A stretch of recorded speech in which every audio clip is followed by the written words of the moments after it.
We have seen a handful of mid-range smartphones in the market, from known brands like Samsung with the J8, Asus with their Zenfone 5, HMD's Nokia 6.1, LG Q6, Sony's XA2, Oppo F7, Vivo V9, and the Huawei Nova 3i, which has just been released this August locally.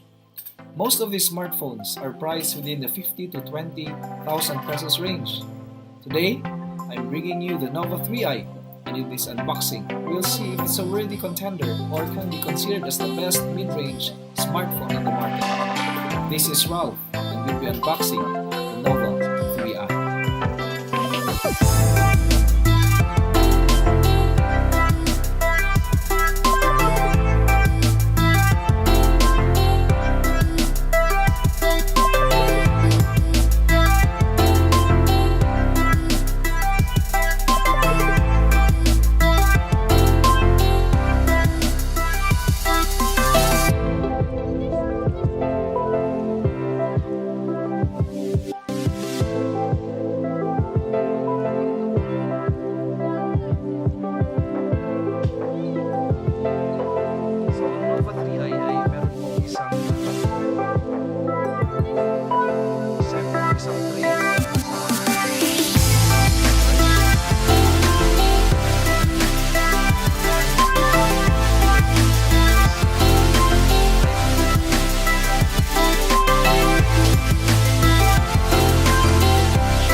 Thanks for watching.